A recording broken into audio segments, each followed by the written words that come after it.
Hello, Internet, and welcome back to the most amazingest dual sport and ADV podcast and other shenanigans topics on the Internet Riding Buddies podcast.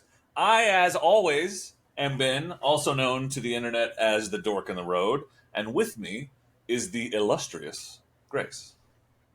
Hello, it is the Graceful Renegade, and we are very happy to be hanging out with you this week. Ben had a nice little adventure in a KTM yesterday. Do you want to talk about that before we get rolling with today's discussion? Oh, it pains me to say this out loud because, well, and it's funny because if you say like a semi-negative thing about a KTM, you're immediately branded as a KTM hater. Oh, And yeah. I'm not a KTM hater. I am a Japanese motorcycle fanboy. There's a difference. Yeah.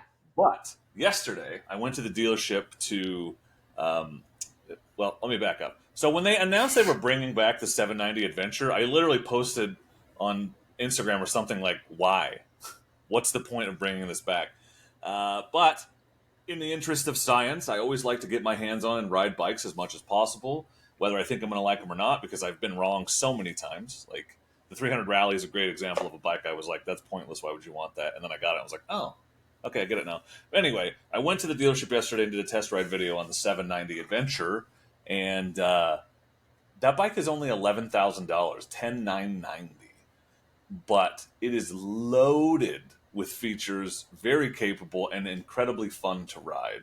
Yeah. And so I had too much. I was like doing that stupid guffawed laughing I'm having a great time thing, like doing like 200-yard burnouts down a gravel The road. epic Ben laugh. We all love your laugh. I guess I was seriously like, what if I sold my Transalp and bought one of these? Like, because it's as fun as the Transalp on the road, but as capable as the 10 or 8 or more, even off the road, because it's got all the electronics and stuff too. Yeah. And I know that, and so they were able to, the fact they were the fact that they were able to come in at $11,000 with this bike, it's a very good bike for that price. And it's Right. because they're making them in China now, or they're not even making them, they're buying them from CF Moto. Yeah, they're buying them from CF Moto now. But yeah, but I do think it's funny that this is yet another moment where you've made a comment about a bike coming out and then you go ride it and you're like, huh, this is fun. Yeah. Yeah. I know. I mean, you guys, you've learned by now that when I'm like, I'm going to keep this one forever. Like, literally my 450L is in someone else's garage right now because he's going to buy it from me. Like, and that was the bike I said, well, now that it's set up, I'm never going to sell it. So this is just my job. Yes. Also, on the KTM note, I'll just giving you shit about the Transalp because everybody loved giving you shit about that, by the way. But the KTM, I love KTMs. I obviously had my 350 XCF for a while, and I miss that bike every day. I've said that many times. I will continue to say it. But yeah, the dirt bikes are great. The 790 pluses, though, just there's a reason why I always say known to malfunction with KTMs. It's because they're known to malfunction. And I do think they're such fun bikes to ride. And I know I'm going to get a whole bunch of hate comments after this, which is totally fine. It's empirically verifiable that they have issues. I mean, when I worked with Ride Adventures, the bikes that always fucked up were the KTMs. Always. They were the ones that always broke down. They were the ones that always had issues. Anytime I've been on big rides with anyone, the ones that had the issues, if it wasn't a Harley Davidson, it was a KTM. So, I'm just saying, they're fun bikes. I love them, but maybe don't own one. Maybe just, ride one when you go on a tour or go down to the dealership and ride one and not spend the thousands of dollars you will have to upkeep it. Anyway, that's my soapbox. Sort of my conclusion was like, if every bike was equally reliable, nobody would buy anything but this bike. Agreed. Yeah, they're great bikes. I love the 790. It's so fun. But so much power. But that's not why we're here today, Grace. No, it's not. Sorry. This could be a whole topic. We could go to town on this. I just wanted to say I ate a little crow, and you'll be surprised when the video comes out. But and there is a reason. So the impetus for today's topic, which is underrated motorcycle gear or gear, and that is just gear that you wear, but also like things that could go on your bike, gear in general that people maybe don't think about or don't realize how useful it is. Yeah. And sort of the impetus for that was I finally got around to ordering the neck gaiters, the Dork in the Road neck gaiters that I've been wanting to make for years. And I went straight to the company that makes the ones for giant loop because theirs is my favorite. It's the one I wear all the time. It's the good moisture wicking, the stretchy kind of dry fit shirt material, and not Yeah. like the random cotton ones that are too tight and don't work. Yeah. And I got that because I wear a gaiter every time I'm riding, and for about 1,000 reasons. So one, those are available at mocampnerd.com. But that's not the point of this video. It's just what made me think of it. Yeah. So you're a big fan of neck gaiters too. So let's start with that. Yes. So tell me, how are all the ways that you use a neck gaiter while riding? Also, hold on. A neck gaiter is a thing that goes around your neck. Yes. So I started out in the early days just wearing bandanas because I thought I would get too hot wearing neck gaiters. But then once you graduate, you realize how silly you have been. And so, yeah, with neck gaiters, I'm one of those people where I have a very ticklish neck, as ridiculous as that sounds. And so when I'm riding, especially on the highway, I know there's going to be comments about that. But especially when I'm riding on the highway, if you're going at high speeds and you're getting that wind kind of against your neck, I find that so aggravating. So I usually always have a neck gaiter on when I'm riding, unless I'm riding dirt, because it bothers the shit out of me to have wind on my neck. The other thing I use it for is in the first couple months I was living on the road in 2022, I got my hair stuck in my helmet and it ripped short. Like I literally had a chunk of hair get ripped out. So now normally if I have a neck gaiter on, I'm pulling it halfway up over my hair just to keep my hair intact, because let me tell you, as a female with longer hair, there is nothing worse than having like 1-2 inch chunk of hair that's just in the back of your head. It is impossible to deal with. So that's essentially what I use mine for. It's also great when it's hot because you can get it like really kind of wet and it'll stay cool. A lot of the times what I'll do is I'll keep mine on and then I will take a bandana and I'll wrap ice in it and I'll wrap that around it. And it keeps me extra, extra cool when it's, 95 plus degrees outside. I did that a lot in Thailand. But yeah. You're always extra, extra cool in my book. Aw. I mean, I am pretty awesome. What can I say? So and humble. Ben, what do you use your for? What do you use your neck gaiter for? We're crushing it today. We're the most articulate people I know. We can't even word. So articulate. Yeah, we're ripping on other people for their English using skills, and Ben and I can't even string sentences together. We can't words good. Well, interesting that you mentioned kind of using it initially for one specific purpose, because that's what I did too. I got tired of riding behind people who are riding in dusty conditions, and when you ride in Central Oregon, there's dust everywhere. Like even if you're in the front of the pack all day, you're going to get it, and it gets in your teeth, it gets in your beard if you have one, and then like we've mentioned before, if you're using sunscreen or anything, it's a whole crusty mess. So I started out just wearing one so I could pull it up over my nose and mouth while I was riding in the dirt, and that evolved into me just always having one around my neck, and for a lot of reasons. So in the summertime, I'll throw one on my neck because here's a thing people don't think about.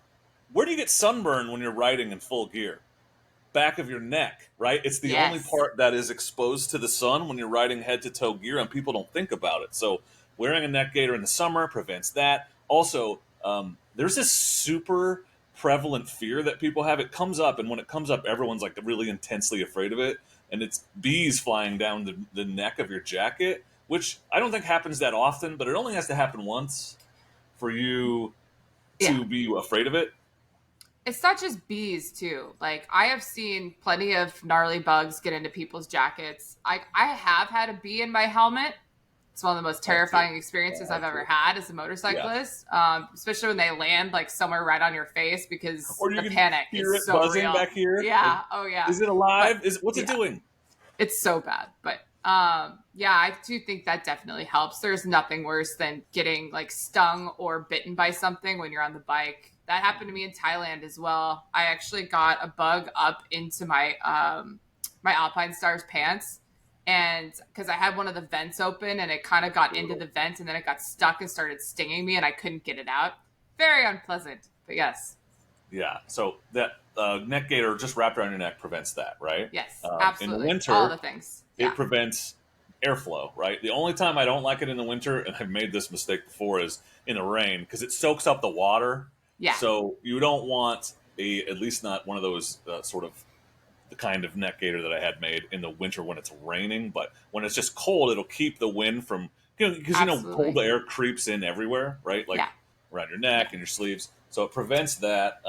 You already mentioned the ADV air conditioning, which is Hmm. I am constantly, every time we stop soaking that thing on a hot day, putting it back on my neck and Yeah. just riding, because the evaporative cooling will keep, like on a 100-degree day, that is a literal lifesaver. Uh, Absolutely. I use a Especially when you lot of have, water doing that.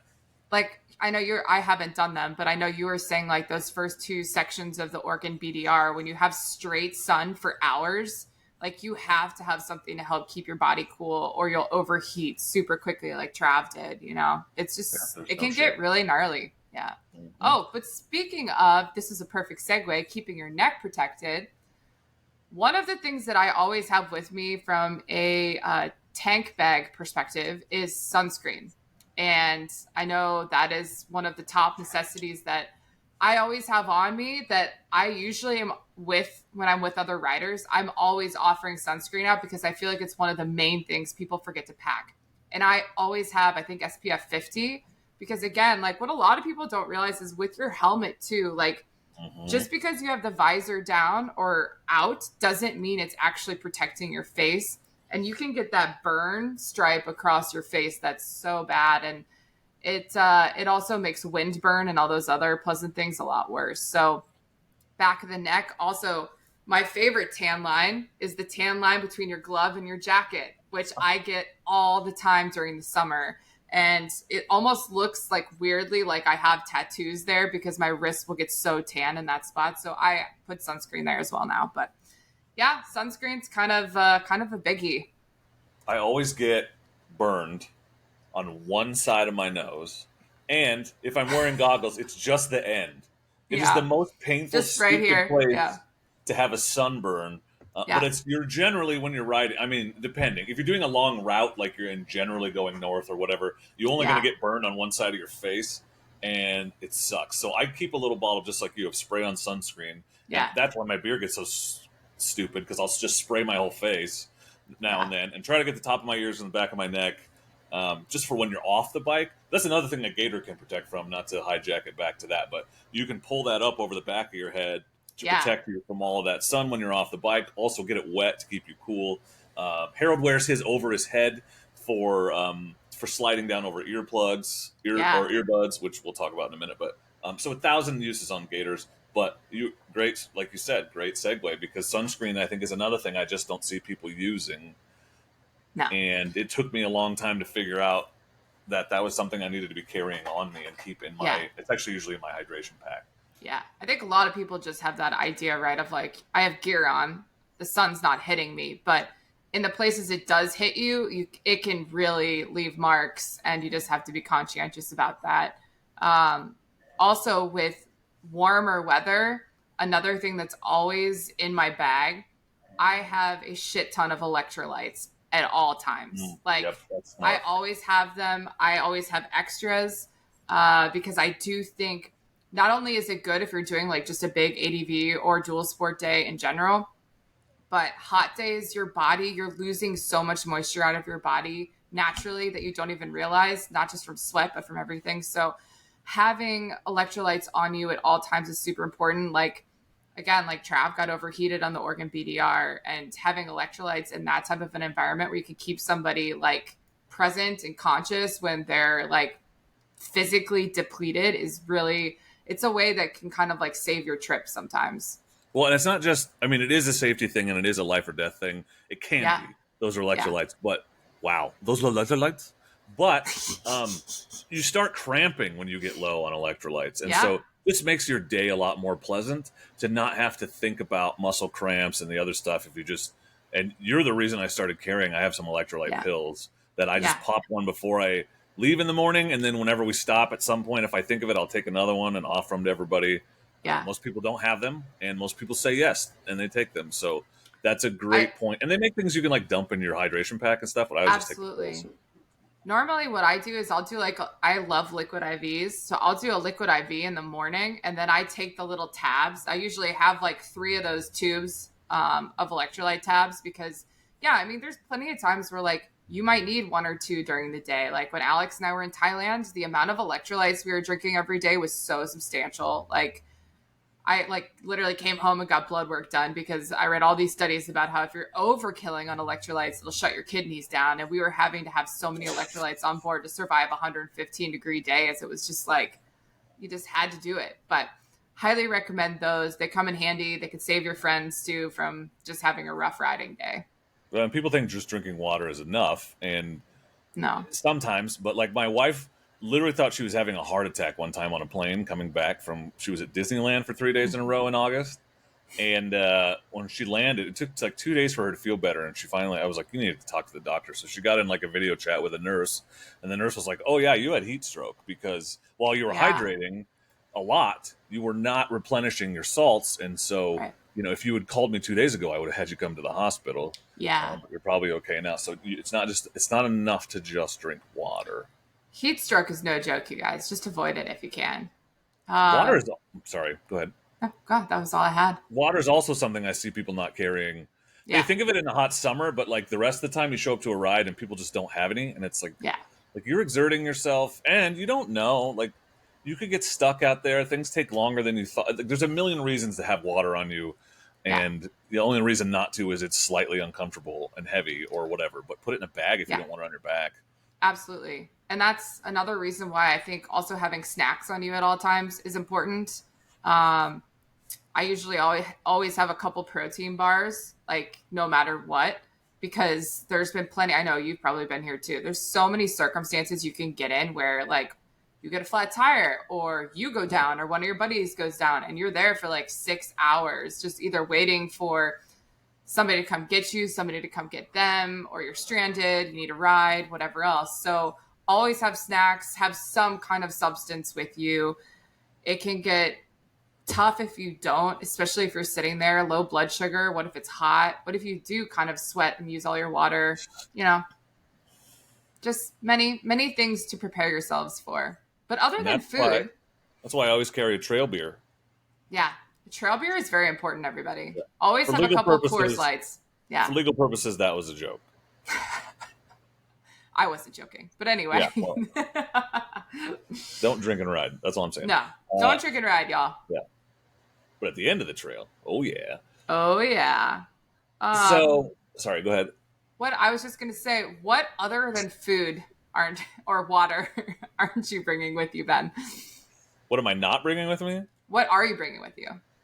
Well, so this one feels dumb, but actually no. I'm gonna back up to it. Let's do a very unexpected one because chapstick is a thing that I've gotten like in package, like a BDR sends it out when you like become a supporter. Giant Loop was giving it out forever, and I was always like, "What is this girly garbage? Why would I want this?"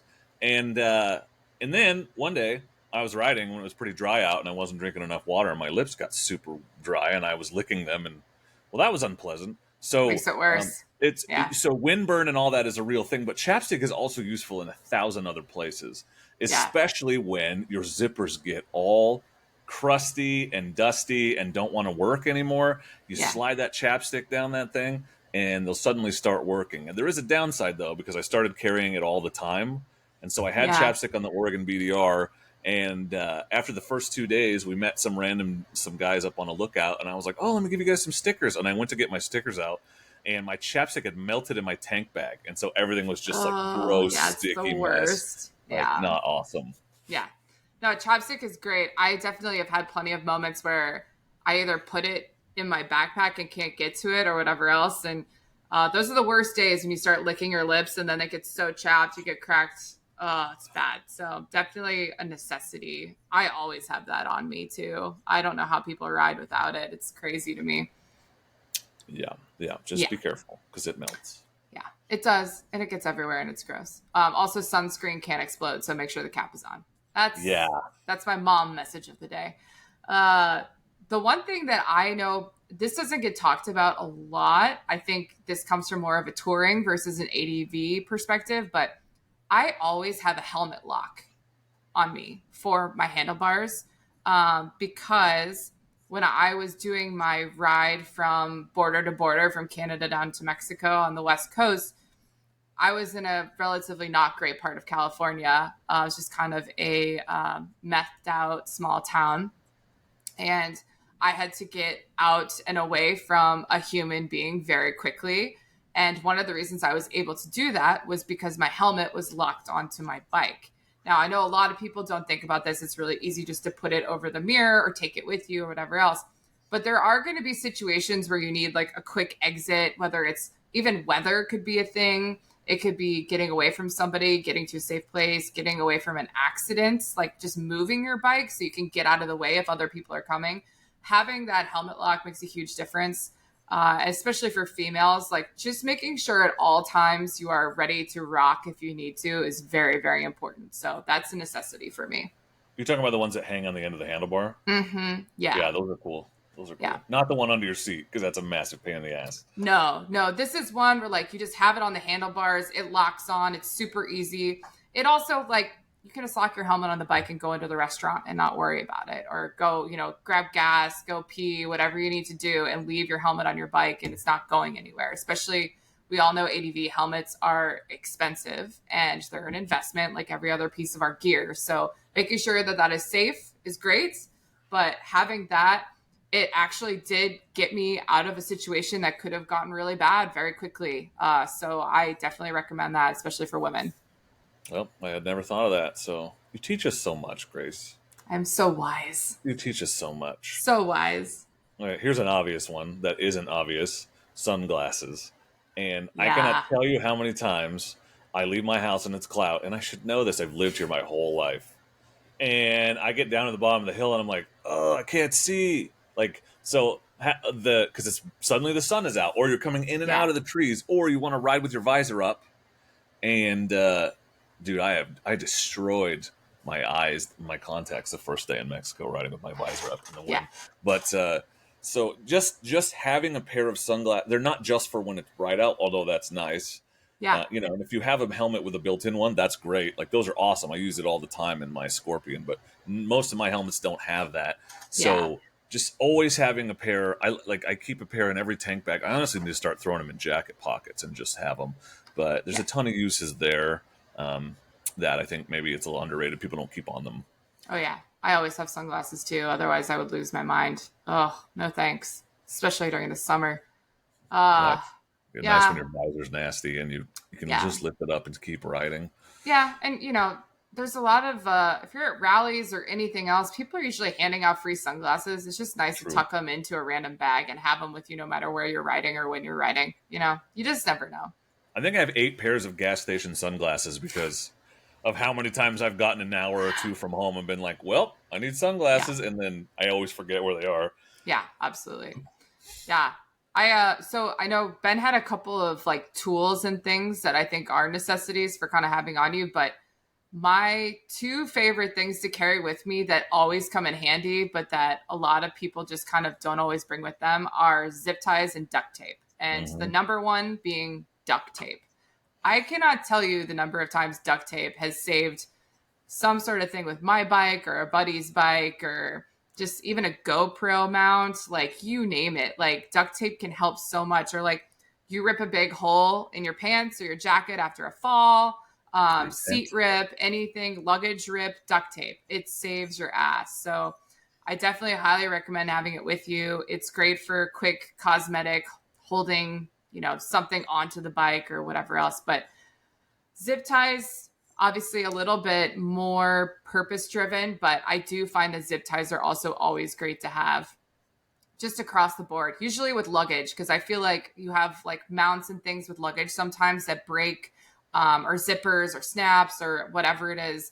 And sometimes having that zip tie to quickly just fasten everything back together and hold it together is just, it's very convenient. Well, and to your point about field repairs, because there are zip ties. In fact, you get Cruise Tools sells a fix-it kit, and it's literally zip ties and duct tape.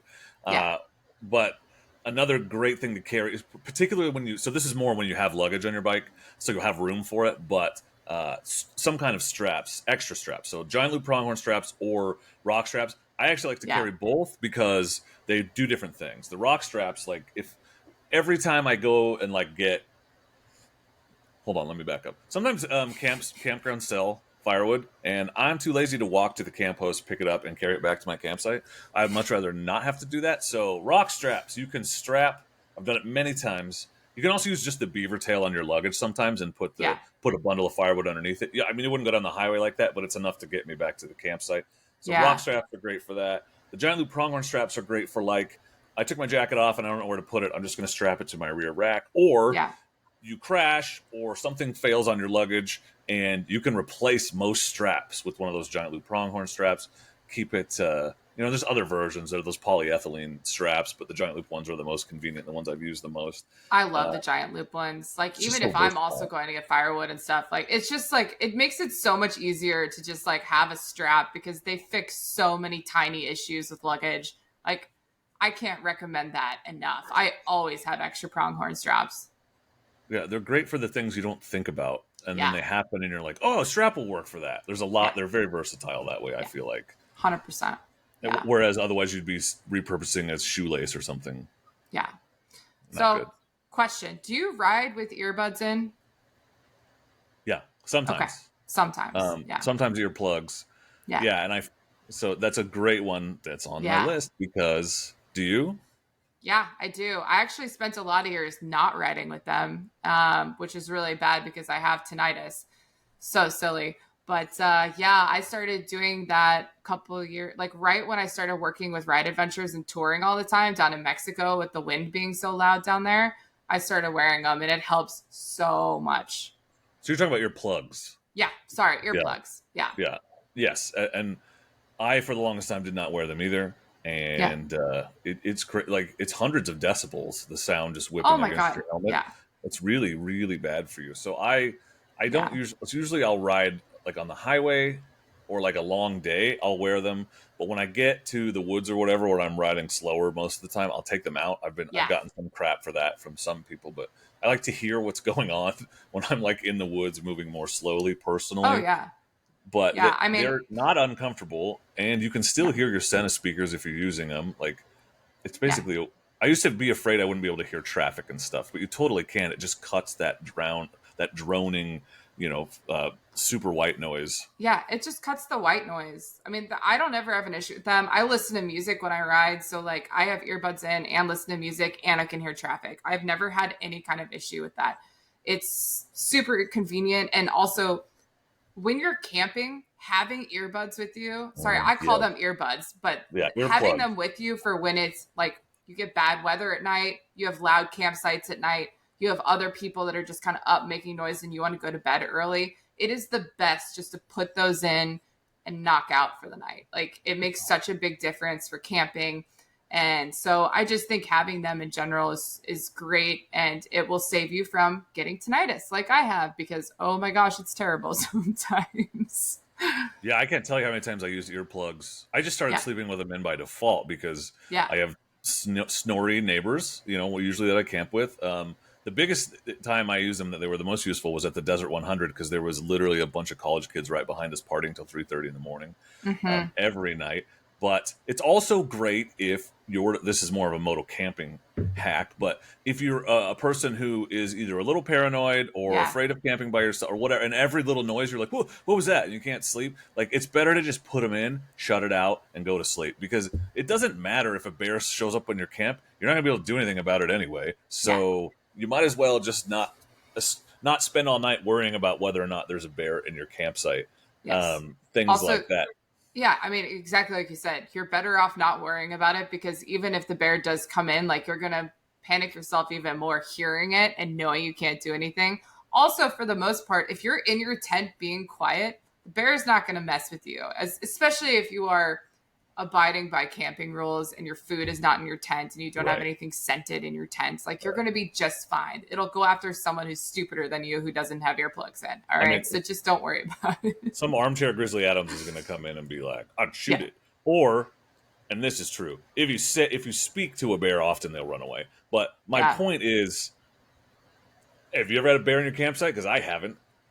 The only No. time I've ever had a bear in my campsite was when I was camping in Yellowstone at 9,000 feet in the Oh, mountains. well, they're So, used to that. yeah, That's that's different. the only time. And it will probably never happen again. So, Yeah. yeah. Speaking of multi-purpose items that make it easier to sleep while you're camping, I think I'm obsessed with neck gaiters. But sleep mask or Yeah. a neck gaiter can be worn over your eyes, because I learned this one the hard way the first year at the Giant Loop ride, because the sun literally came up at 4:30 in the morning every day out there in the desert, because there's no mountains or shade or anything. So the second Yeah. it peaks over the horizon, your tent is daylight bright. And I got so little sleep on that trip. We started putting that was during COVID, so we had face masks that they'd given us, and we started Mm-hmm. wearing them over our eyes, which was Yeah. genius. But you can use a gaiter for that and sleep. Just carry an actual sleep mask. It makes such a difference in the summer when it's light until 11 and the sun comes up at 5. So Absolutely. that's nice to have. Yeah. I mean, I started doing that, especially like in those trips where you're going places where daylight hours are longer. Like you go up north to Alaska, like I did last summer, or wherever else where like you perpetually have no nighttime. It can kind of trip you out. So having a mask to put over your eyes so you can actually sleep for a couple hours is super important, especially if you are doing a lot of big time riding. I also just liked it too because sometimes you need to take a little siesta on a long ride Hmm. day. Hmm. And, if you're doing a 15, 16-hour ride day and you need to take a quick break, you can just like kind of pull over, find a little camp spot, put your eye mask on and pass out for an hour and then ride for another 4 or 5 hours. So it's super useful. Yup. Yup. Okay, so tell me, in your tank bag, do you have a tank bag normally? Do you run a tank bag? I always have a tank bag. Okay, what's in your tank bag on every ride? Uh, well, usually the things that I already listed. So it's my helmet lock, it's my pocket knife. I always have a pocket knife on me.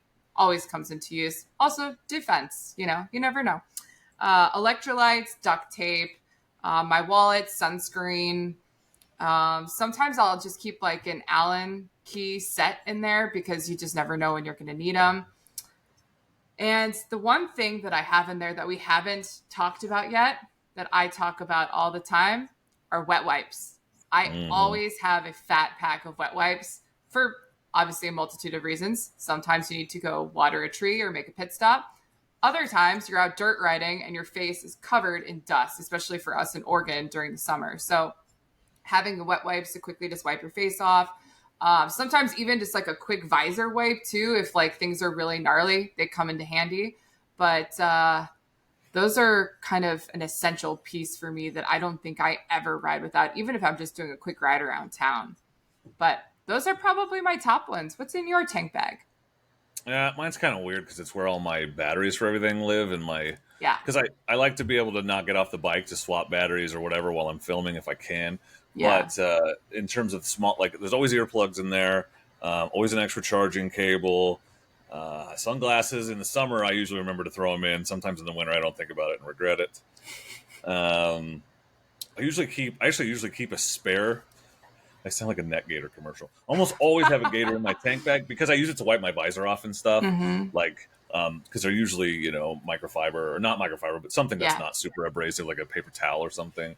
yeah. Um, and just chargers and GoPro mounts and GoPro. The screw things, and I try to keep some stickers in there because every time I don't have them, I run into somebody that I wanted to give a sticker to, Yeah.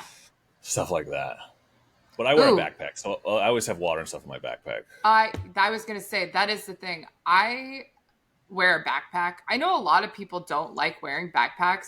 One of the reasons why I wear a backpack when I ride all the time is because one, I feel like I'm constantly drinking water no matter what, so I have my hydration pack on. Yeah, But yeah. two, it's actually where I keep all my extra like GoPro batteries, Sony batteries, everything like that that's kind of tech because at that point usually if something bad hopefully is gonna happen or not happen, um my person is gonna be the least damaged thing. Like I don't like having tech locked onto the bike very often because it scares the bejesus out of me that a box is going to break off or get hit by something. So I usually have my camera on me at all times and it's usually in my backpack. And so that makes a big difference for me. I just kind of like to have things on me and on my person. Obviously, everything is protected and whatever else, but I know a lot of people that also hate wearing backpacks when they ride and think it's a hazard. So To each their own, I suppose. Yeah, it's funny you say that because that's the reason why all my cameras and stuff are in my tank bag. Because Yeah. when the bike crashes, it is very hard to damage the top of the gas tank. Yeah. Like this, because it can't fall on it, so it would literally have to flip over. So I feel like that's the safest place for Right. my cameras and my other expensive stuff. But you reminded me, thinking about backpacks, of something that's in my backpack that I don't even think about that it's there, but it's always in there. I have a Sawyer Squeeze, so I have a water filter in Yeah. my backpack and like a little the water bottle bag that comes with it because Yeah. if I ever did get stuck out somewhere and I at least had access to a creek, I could purify water when mine Right. ran out. Like, I mean, what's the most important thing for survival? Obviously, shelter first, depending on the conditions, but water is a But very water. close second.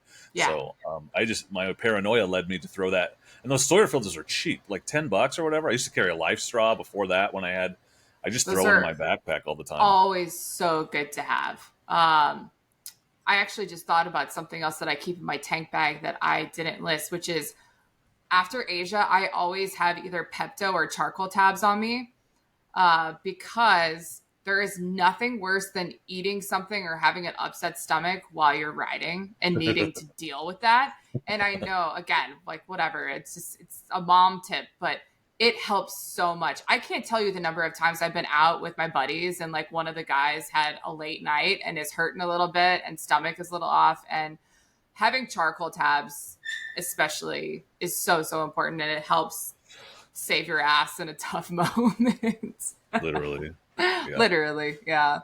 Well, I almost always have ibuprofen on me, but generally that's more in my camping gear just because I tend to wake up a little headachy sometimes, and also just aches and pains. Why is that? Because we're hitting the spicy waters a little too hard in the evening. I would not know anything about that. No, you Sports wouldn't. sodas, I wouldn't do that. But no, not ever. Did I ever tell you about day 4 of the Washington BDR? No. We stopped in the morning and I go, God, Tim, I'm really sore. And I don't think I realized it. I've probably been sore this whole time, but I've been taking ibuprofen every morning for like hangover headaches. And I just didn't notice that I was because we were so, that was the one night we were so far, the night before we were on top of Bethel Ridge. So I bought one seltzer and took it up there. That's all there was. And so the next morning I didn't take ibuprofen. And it's not like we were hitting it hard, but dehydration plus a few beers equals you have a headache. Yeah. Which is why it's not a good idea. Don't follow my example, everybody. Okay, don't do as I do. Do as I say. As you say, not as you do. Yeah, that's right. But I just cracked me 4 days in, and it hadn't occurred to me how sore I was until I didn't take ibuprofen that morning. Yeah, ibuprofen also a good thing to have in the tank bag because there's a million reasons you might want to take it, and just having it. I mean, again, you'll always have that one guy who doesn't have anything and needs ibuprofen, and you'll have it, and you'll also be happy because you take a bad spill on like day 2 of a BDR and you have a sore back the whole rest of the trip. Having Advil makes a huge, huge difference. Or in Ben's case, if you're hitting the bourbon pretty hard in the evenings, you might need to have a little hangover cure. Or if you get into an actual like more serious thing and you're hurt, like just being able to get, and you have to ride out because you have to. Yeah. Like a little pain relief is not a bad thing. It's not. To help you get through that. Yeah. Yeah. Yeah. Oh, the other, I always have these in my backpack. I just thought about this. I always have extra socks. Wow. That's a very hiker tip. It's a hiker thing, but it's also because I think if you ride in enough weird weather, sometimes you need another pair of socks for warmth. Sometimes you sweat through a pair. Sometimes your boots get wet. Sometimes a number of things can happen. But having extra socks is never done me wrong. Let's just put it that way. Yeah, that's funny because did you know you can actually use a neck gaiter as an extra pair of socks? My God, you're fucking obsessed with the neck gaiters. You can't. I mean, you could, I guess, but oh my God, I'm just making fun of myself. Ben is just trying to promote his neck gaiters in this entire podcast episode. Everybody, go buy a neck gaiter. Again, we're back on the "it's always about me" thing. I guess it is. It is always about you. You're the princess. Did I tell that story? I think I told that story about how I wanted to make a video about how cool neck gaiters were. And then Fortnite we made talked one. about we didn't on the podcast, but Ben and I had a very lengthy talk about how he really wanted to make a neck gaiter video and then didn't, and now he's pissed he didn't. Well, now it's like now it would be a commercial, but instead I made this whole podcast, which is a commercial. I don't know. It's one way to advertise. I don't make any money on those, for the record. I'm just honored that you would even want one with my silly logo on it. It's pretty awesome. Shout out to Eric Sweet though for a great design. That guy crushed it. Scribblers Club. Yeah. Very comfortable. Oh, Yeah. last thing before I forget, this one is an important one for anybody doing any type of touring. Carry a tarp. Ooh, Just yeah. carry a tarp. I know you're going to think I'm nuts, but let me tell you, whether it is extra shelter or putting it down on gravel to sleep or a million other things, you also might just want to bring that versus bringing a bike cover just to cover your bike. Like if you're going to go on a quick hike or something in the morning and you don't want people wandering through your camp trying to look at your motorcycle, cover it up. I promise you will not regret it. I brought my tarp with me when I did the big trip in 2022, and Alex laughed at me on many occasions, thinking I was so stupid for having that tarp for the first week and a half. And then we pretty much used that tarp at least 2 to 3 times a week after that, whether it was camping on gravel because we had to go into an overflow lot in Jasper. We had monsoon level rain at certain points. So we were on the West Coast, and like having that just be extra over us made a huge difference. And then also I stopped carrying my bike cover and just started using it all the time. It's great. Highly recommend. Yeah, people forget that tarps work on the ground too. Like Yeah. if you have to kneel down in somewhere kind of nasty to do something on Yeah. your bike, or even Yeah. just to stand on when you change your shoes when Yeah. you're camping somewhere, stuff like that you don't think about, but it's super helpful. Makes a huge difference. And people, those things are incredibly versatile. Like Yeah. it's not just shelter, it can be it can be a cape for when you're riding down the road. Like it looks Yeah. super cool. I And mean, it's totally some safe. people like to look like superheroes when they ride because they think they're superheroes. So yeah, cape. Oh, that reminds me, I haven't worn my Captain America helmet in a while. I know. Maybe it's time to Probably my break head's that too thing big out. for it now. That could be a video exclusive for our subscribers. I really like that helmet. They stopped making them, I think.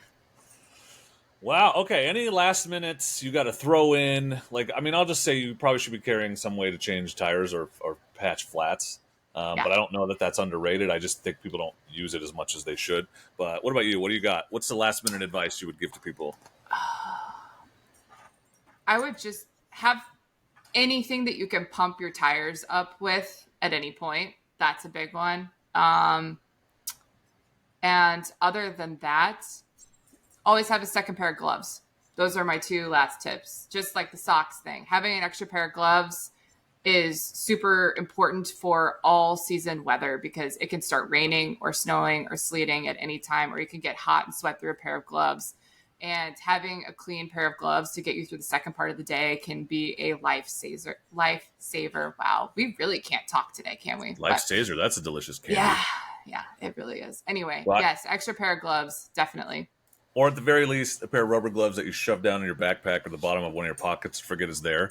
Because it sure is nice when you get unexpectedly caught in either cold wind or rain or both to be able to wear a pair of rubber gloves over or under your gloves just to get you home or whatever. But I wouldn't do that all day because obviously you're going to sweat in there.